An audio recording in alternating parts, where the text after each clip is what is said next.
Hello and welcome to PhD Hard Talk. My name is Norma McGinney. Thank you so much for your time.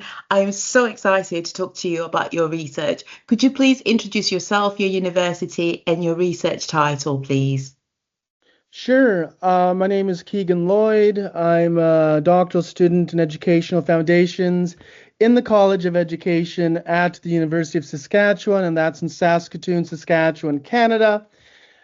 First year student. My dissertation is tentatively titled Occult Pedagogies and Alternative Learning Spaces. Oh, exciting. I can't wait to get into that. But first question, why did you apply for a PhD? Well, I applied for a PhD because ever since I was a little kid, I wanted to do graduate work. I didn't know I know it sounds a bit weird, but I always wanted to do some kind of PhD and become a doctor. I always had this romanticized ideal of what it meant to be a doctor. I'll be like, Dr. Keegan Elliott Lloyd. And part of that was because of my dad. He has graduate degrees in physics. And so when I was a little kid, I would just go I was snooping through my dad's stuff, and I would see his thesis, and it was really exciting and motivating to see his work, even though I still don't know anything about physics, but it was nice to just dream. It was nice to just to acknowledge and just think of my dad. And so ever since I was a little kid, I wanted to be like him. And so it wasn't until I started high school. My dad's a high school teacher. He just retired after 35 years. And so he was a physics teacher at a high school in the city.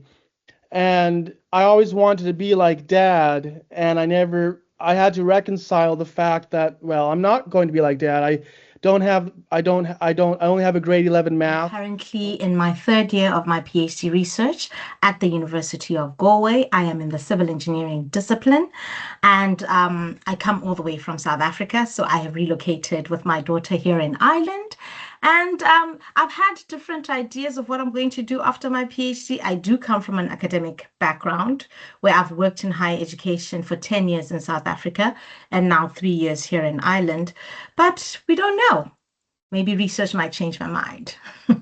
Oh, I love it. It's very spicy. And to you, right, for relocating.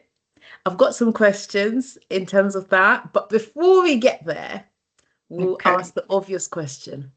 Why did you apply for a PhD So, like program? I have said, I have worked in higher education for 10 years in South Africa. I worked as an admin assistant for quite a number of years, even though I had qualified as a chemical engineer.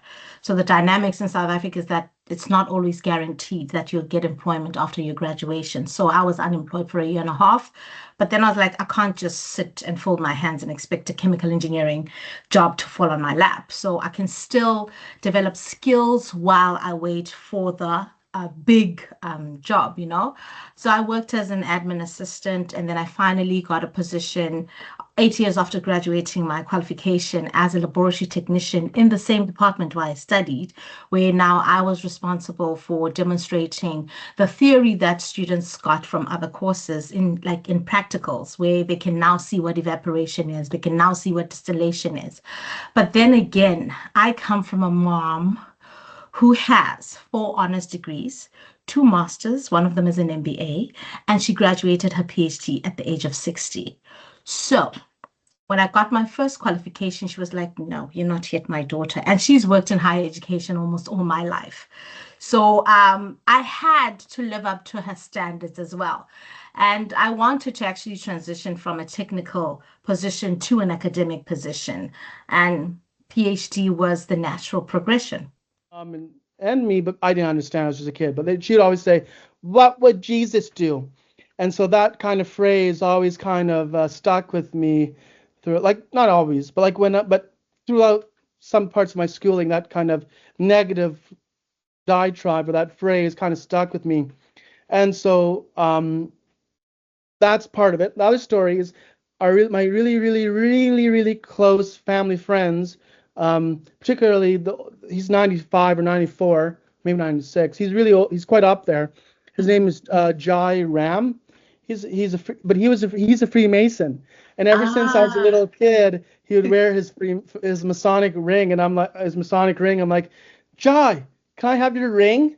This was as a kid. I'm paraphrasing, but like he's like, no, you need to be a Freemason, and then you can have a ring just like mine. And so I wanted to be a Freemason for a long time, but I don't. It's expensive, and so I don't have the. It is in terms of like paying the initiation fees and paying through the grades. It's a lot of money that I just at this stage in life don't have. And so I've given up at this stage to be a Freemason because of the expense, the financial commitment. But anyway, so that's another anecdote that kind of positions me to why I'm interested in religious movements or new religious movements and etc. And the last part is I watched some documentaries on Crowley on YouTube, like in my grade 8, when I was in grade 8, when I was like whatever, when I just started being a teenager. I watched some YouTube like theatrical kind of documentaries. There's some historical components to it now, of course, because I know about it, but they're more kind of for entertainment. Like these documents, they're still good, but anyways, now as reflecting back, I can see some of the more I can see some issues with the documentary that I wouldn't have seen when I was a kid. It's But a bit anyways, of both because the idea was the EGSB was supposed to emit gas that we were supposed to collect and go and analyze. And then my supervisor was approached by a small company owner who had developed the EcoFlush that we used as the hydrolysis agent to reduce the fat content in the pre-treatment before it's fed into the EGSB, which is an anaerobic digester. Anaerobic meaning it doesn't require oxygen or aeration.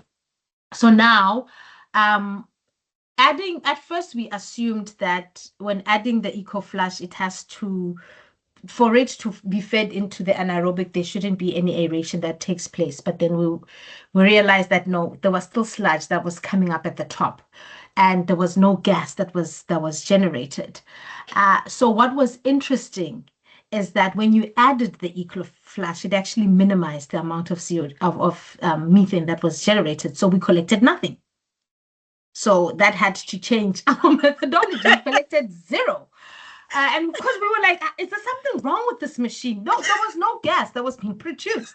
But what was interesting is that the EcoFlush actually reduced the fat content, FOG, fat, grease, fat, oil, and grease, quite well before feeding it into the EGSB. And then, I mean, if you look at the pictures of the water quality at the end, it's like, oh my goodness, it moved from this smelly thing to this beautiful thing. So yeah, that was one of the things. Firstly, even the percentage of COD removal, I didn't think we were ever going to get to that because when you look at the water as it comes in, you're just like, it's not possible. This plant is so small. So I was also shocked at the efficiency at which